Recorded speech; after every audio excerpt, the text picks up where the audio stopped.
ஸ்ரீமதே ராமானுஜாய நமக. ஆழ்வார் எம்பெருமானார் ஜீயர் திருவடிகளே சரணம். ஆச்சாரியர்கள் திருவடிகளே சரணம். ஸ்ரீமத் பதூல குலவாரிதி பூர்ணச்சந்திரம் ஸ்ரீமன் மகாரிய சரணாபுஜ சஞ்சரீகம் ஸ்ரீ சிங்கராரிய கருணாப்த சமஸ்தபோதம் பக்தியாச்ச யோக நரசிம்ம குரும் ஸ்ரயாமி. நம்மாழ்வாரோட அதீத கிருப்பையில நம்ம ஸ்ரீ வைஷ்ணவ வேதிகா குழாம் ரொம்ப அழகா திருவாய்மொழி கத்துன்னு வந்துட்டு இருக்கோம். அதோட அர்த்த விசேஷங்களையும் பார்த்துன்னு வந்துட்டு இருக்கோம். அதுல நேத்திக்கு வீட்டிலிருந்து 7 உலகும் 4ஆம் பத்து 5வது திருவாய்மொழி, அதோட ஒரு எளிய விளக்குறை பார்த்தோம். நம்ம எப்படி ரொம்ப அழகா ஆழ்வாரோட நிலை இந்த பதிகத்துல ஒரு கிராஃப் மாதிரி போயிட்டு போயிட்டு வந்துட்டு இருக்குன்னு பார்த்தோம் இல்லையா? கிராஃப்னு ஏன் சொல்றோம்னாக்க, ஆழ்வாருக்கு எம்பெருமான் காட்சி கொடுக்கல, சம்ஸ்லேஷம் கொடுக்கலன்னா ஆழ்வார் ரொம்ப தோண்டு தளர்ந்து போயிடுறாரு. அதே வந்துட்டாருன்னா ரொம்ப கொண்டாடிக்கிறார். எம்பெருமான மட்டும் கொண்டாடல ஆழ்வார், தன்னையும் சேர்த்து கொண்டாடிக்கிறார். அப்படி ஒரு பதிகமா தான் இது அமைஞ்சிருக்கு. இல்ல முதல் பாசனம் இன்னைக்கு சுவாமி டி.வி. அனங்கராச்சார் சுவாமியோட திவ்யார்த்த தீபிகையில இருந்து பதவுரையும், நம்பிள்ளை ஈடுல இருந்து ஒரு பாசுரத்துக்கான அவதாரிக்கை சம்மரி கொடுத்திருப்பாரு. அதையும் அன்வைக்கலாம். ஒரு 4-5 பாசுரம் பார்க்கலாம். வீட்டிருந்து 7 உலகும் தனிக்கோள் செல்ல வீவில் சீர் ஆட்டல் மிக்காளும் அம்மானை பெம்மா பிளந்தான் தன்னை போத்தி என்னே கைகளார தொழுது சொல் மாலைகள் ஏத்த நோத்தேற்கு இனி என்ன குறை எழுமையுமே. முன்னாடி என் செய்கேன்னு பண்ணியிருந்தா இல்லையா? மண்ணை இருந்து துழாவில என்ன பண்றது இந்த பெண்? பராங்குஷ நாயகியோட திருத்தாயார் இப்படி எல்லாத்தையும் பார்த்து எம்பெருமான் தான் இருக்கான்னு எம்பெருமானோட சம்ஸ்லேஷித்த பொருட்களும் சரி, அவரோட சம்பந்திகளாவும் எல்லாத்தையும் பாவிக்கிறான்னு. ஆனா இங்க எம்பெருமான் வந்துட்டான்னு முன்னாடி பதிகத்துல கடைசி பாசுரத்துல பார்த்துட்டோம். இதுல என்ன குறை எழுமையுமே, இனி என்ன குறை? ஒரு குறையுமே கிடையாது. எம்பெருமான் என்னை எப்படி வச்சுட்டு இருக்கான் பாருன்னு சாதிக்கிறார். சரி, சர்வேஸ்வரனாய் வைத்து ஆசிரித ரக்ஷணார்த்தமாக மனுஷ்ய சஜாத்தியனாய் சர்வேஸ்வரனாய் வைத்து அவன் சர்வேஸ்வரனை பத்தி தான் சொல்லிட்டு இருக்கா. அதுல ஆசிரித ரக்ஷணார்த்தமான என்ன? ஆசிரிதர்கள்னா எம்பெருமான் கிட்ட போய் சரண் அடைகிறவர்கள் ஆசிரிதர்கள். அந்த ஆசிரித எம்பெருமானுக்கு ஒரு பேர் இருக்கு, பக்ஷபாதின்னு ஒரு பேர். பக்ஷபாதினா he takes sides, he is very partial to those who take refuge in எம்பெருமான் திருவடிகள். ஆசிரித ரக்ஷணார்த்தமாக என்ன பண்றானா, ஆசிரிதர்கள் ரட்சிக்கணும்ன்றதுக்காக மனுஷ்ய சஜாத்தியனாய் அவனே அவதரிக்கிறான். அவதரித்த கிருஷ்ணனை கவிபாட பெற்ற எனக்கு ஒரு நாளும் ஒரு குறை இல்லை என்கிறார். இது புரியுது இல்லையா? வீட்டிருந்து பரமபதத்திலே எழுந்தருளி இருந்து 7 உலகும் எவ்வுலகங்களிலும் தனிக்கோள் செல்ல வீவில் சீர் அத்விதீயமான செங்கோல் நடக்கும்படி. செங்கோல் ஒன்னே அடியனுக்கு இங்க நம்பெருமாள் தான் ஞாபகம் இருக்கு. என்னன்னா, நம்பெருமாள் எப்பவுமே வெளியில புறப்பட்டாச்சுன்னா தங்கத்துல அந்த ஒரு செங்கோல் இருக்கும். அந்த ஒரு கோல்னா குச்சி ஆட்டம் இருக்கும் இல்லையா? நீங்க பாத்துருப்பேன் பின்னாடி ரொம்ப அழகா குதிரை வாகனம் ஆட்டம் தனியா அந்த செங்கோலை பின்னாடி வச்சுன்னு போவான். செங்கோல் மட்டும் தனியா இருக்கும். செங்கோல் ஏந்திய திருவரங்க தமுதனார்னு இவனுக்கு பேர். திருவரங்க செல்வனார், திருவரங்க தமுதனார்னு இவனுக்கு ரொம்ப அழகா நம்பெருமாளுக்கு ஒரு இது. அந்த மாதிரி செங்கோல் அப்படின்னா ராஜா. இந்த ராஜா புறப்படும் போது ஒரு வாளோ ஏதோ ஒண்ணு எடுத்துன்னு போவான் இல்லையா, ராஜாக்கான அறிகுறின்னு. அந்த மாதிரி 7 உலகங்களையும் ஆள்றானா எம்பெருமான் செங்கோலை வச்சுட்டு. ஆத்தல் மிக்காலும் சாந்தியுடனே ஆள்கின்ற அம்மானை சுவாமியாய் வெம்மா பிளந்தான் தன்னை கொடிய கேசி என்னும் அசுரனான குதிரையை வாய்ப்பிழந்து கொண்ட பெருமானை போற்றி என்றே போற்றி. இப்ப ராஜா ஒருத்தர் வந்தானா ஏதோலாம் சொல்லிட்டோம், நிறைய அட்ஜெக்டிவ் சொல்லிட்டு போற்றி வாழ்க சொல்ற. அந்த மாதிரி போற்றி என்று வாழ்த்திக் கொண்டே கைகள் ஆற தொழுது. கைகள் ஆற தொழுதுன்னா என்ன? அப்படியே நம்ம அஞ்சலி பண்ணிட்டே இருக்கோமா. கைகளின் விடாய். கைகள் அப்படியே நம்ம சில விஷயங்கள் பண்ணிட்டே இப்ப எழுதிட்டே இருந்தோம்னா கை வலிக்கும் இல்லையா? அந்த விடாய் தீரும்படி அஞ்சலி பண்ணணும்னு சொல்றார். யாரு? நம்மாழ்வார் பெருமாளுக்கு, கண்ணனுக்கு. சொல் மாலைகள். இந்த கைகளார தொழுதுன்னா இப்போ தொழுது மட்டும் அவர் பண்ணல. இது நம்ம முன்னாடி பதிகத்தோடலாம் லிங்க் பண்ணிக்கணும். நம்மாழ்வாரோட கைகள் வாய் மாதிரி பேசும், நம்மாழ்வாரோட வாய் அஞ்சலி பண்ணும், நம்மாழ்வாரோட காது எம்பெருமான பார்க்கும். இதெல்லாம் நம்ம ஞாபகத்துல வச்சுக்கணும். முன்னாடி பண்ணோம் இல்லையா, முன்னாடி ஒரு ஒரு அவயவங்களும் மத்த ஒரு அவயவங்களுக்கான விஷயத்த ஆசைப்படுறதுன்னு சொல்லலாம் இல்லையா, அதை ஞாபகம் வச்சுக்கணும் இந்த இடத்துல. கைகளார தொழுதுன்னா என்ன, கைகளின் விடாய் தீரும்படி அஞ்சலி பண்ணிட்டே என்ன பண்றார், சொல் மாலைகள், சொற்களாகிற மாலைகள் ஏற்ற அவன் உகக்கும்படி சமர்ப்பிக்கைக்கு நூற்றேற்கு புண்ணியம் செய்துள்ள எனக்கு. யாரு, ஆழ்வாரே சொல்லிக்கிறார், இந்த மாலைகள்லாம் அவனுக்கு நான் வந்து சமர்ப்பிக்கிறதுனால எவ்வளவு புண்ணியம் ஆயிடுச்சு அப்படின்னு. இனிமேல் எழுமையும் என்னது, இந்த சொல்றோம் இல்லையா, 7 ஜன்மங்களிலும் 7படியான ஜன்மங்களிலும் என்ன குறை உண்டாம், ஒரு குறையுமே இல்ல, அவனை அவ்வளவு அஞ்சலி பண்ணி சொல் மாலைகள் சமர்ப்பிக்கிறேன் அப்படின்னு ரொம்ப அழகா சாதிக்கிறார். இப்ப ஆழ்வார அவரேவும் போத்திக்கிறார். ஏன்னா அவர் எம்பெருமானோட சம்சேஷம் கிடைச்சு எம்பெருமான கிட்ட ஒரு போற்றும்படியா ஆழ்வார் இருக்கார். Alvar is praising his own state because he is able to now get the samslesham. He is able to be in close proximity with Kannan எம்பெருமான் and is able to sing about him, about his praise.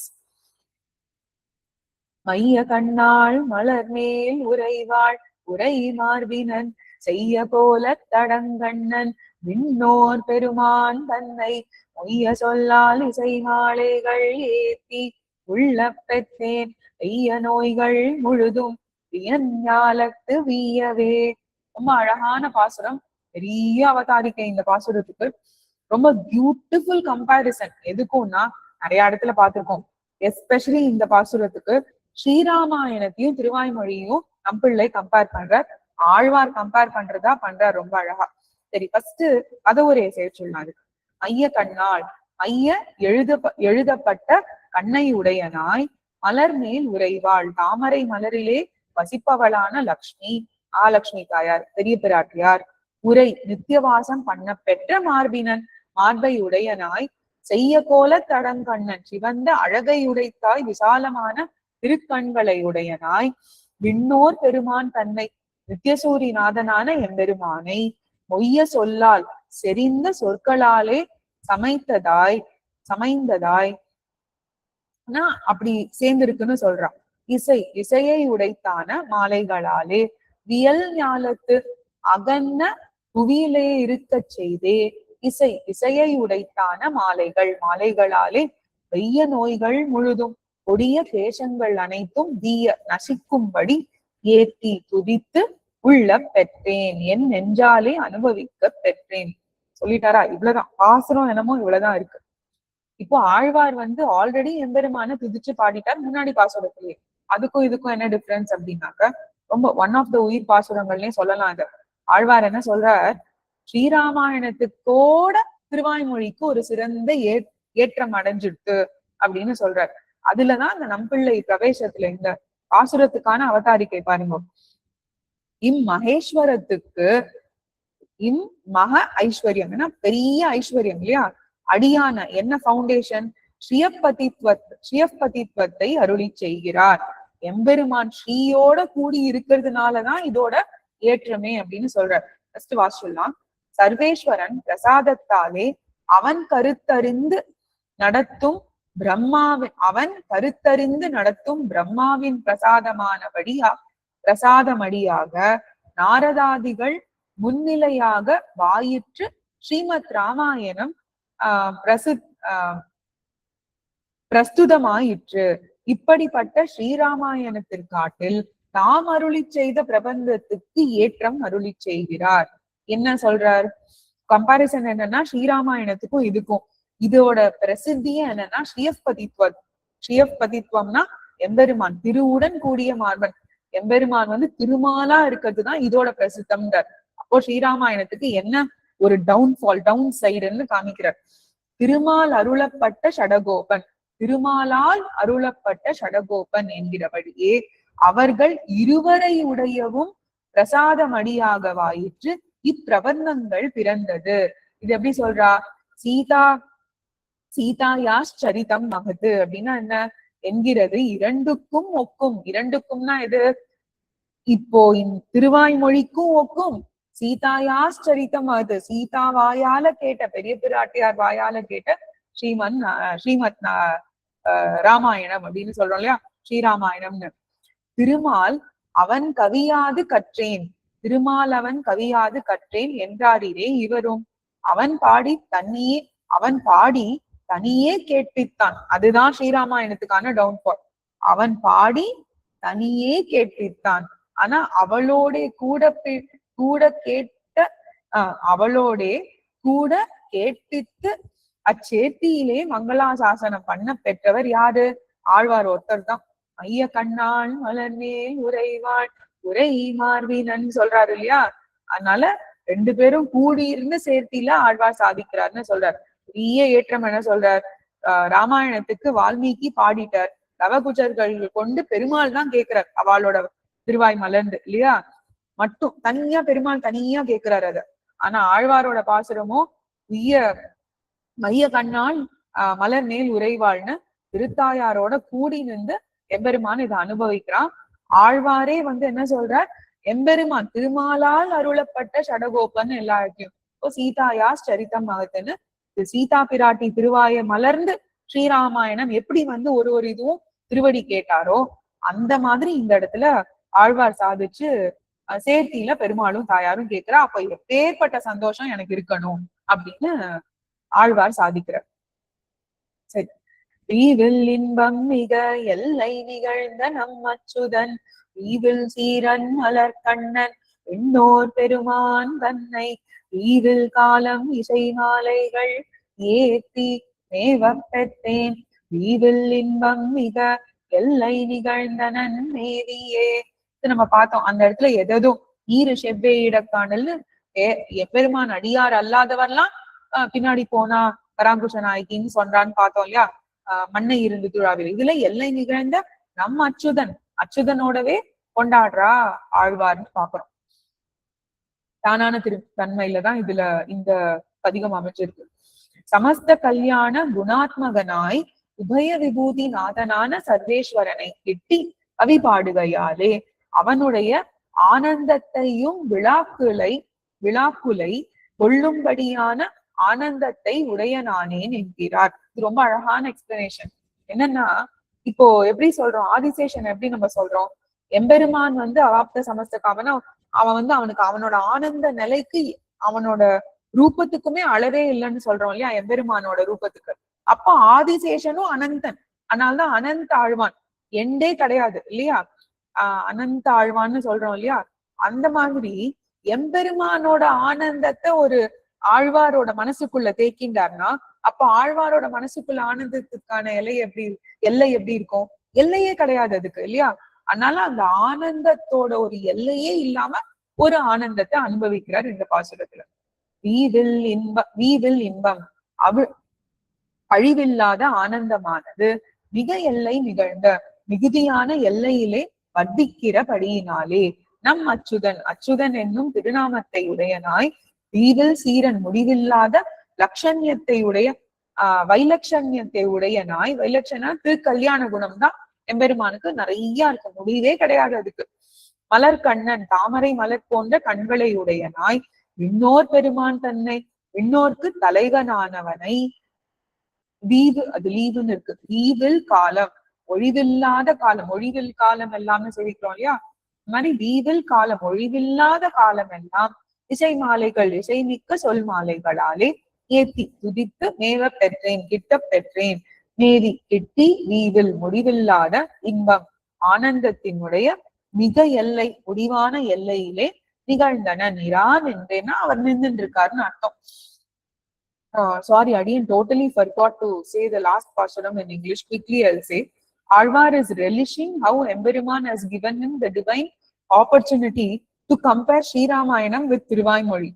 Alvar says Sri Ramayanam, it was only Sri Raman, Perumal, to listen Lavakuchargal say the Charitram. But Thiruvaimozhi is in a way that it is higher when compared to Sri Ramayanam because Alvar is singing the praise of Emberiman when Emberiman is along with Pirati, Periya Piratiyar. In Sethi he is singing, so Alvar is very happy there. In this Pashuram, Alvar is relishing that there is no end state for Emberiman's Anandam, happiness or bliss, because he has everything. His Ubaya Vibhuti Nathan, Nitya Vibhuti is his, Leela Vibhuti is his Ardhinam, Everything is Emperuman's Adhinam. Means he is the controller for the entire world. So when Alvar is thinking about Emperuman, keeping him in his heart, his heart also is undergoing unlimited bliss, says Alvar. அதுதான் இந்த பாசுரம். அடுத்தது, மேவி நின்று தொழுவார் வினை போக மேவும் பிரான் தூவியம் புள்ளுடையான் அடலாழி அம்மான் தன்னை நாவியலால் இசை மாலைகள் ஏத்தி அண்ண பெற்றேன் ஆவியன் ஆவியை யான் அறியேன் செய்த வார்த்தையே. அழகான பாட்டு. இதுல இருந்து நம்மளுக்கு ரொம்ப தேவையான பாட்டும் கூட இந்த பதிகமும் அடுத்த பதிகம். அனன்ய பிரயோஜனரையும் முதலிலே பிரயோஜனாந்தரங்களில் இழியாத நித்தியசூரிகளையும் உடையனாய் வைத்து நித்தியசூரிகளுக்கு அவ்வருகான தான் நித்திய சம்சாரியான என் பக்கல் பண்ணின மகோபகாரம் என்னில் பரிச்சேதிக்க ஒண்ணாகிறதில்லை என்கிறார். எம்பெருமான் பண்ண மகோபகாரம் அதை என்னால நினைச்சு கூட பரிச்சேதிக்க ஒண்ணாத இல்லைன்னா என்னால அதை நினைச்சு கூட பார்க்க முடியல. அவன் என்ன அளவுக்கு மகோபகாரம்.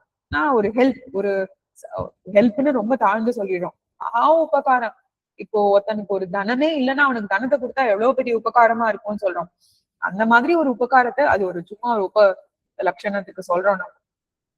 அந்த மாதிரி ஆழ்வாருக்கு பண்ணிருக்காராம். என்ன சொல்றார்? அனன்ய, ரெண்டு விஷயம் தெரிஞ்சுக்கணும். இப்போ அனன்ய பிரயோஜனர்னா என்ன? பெருமாள் தவிர வேற எந்த பிரயோஜனத்தையும் எதிர்பார்க்கல, பலனையும் எதிர்பார்க்கல.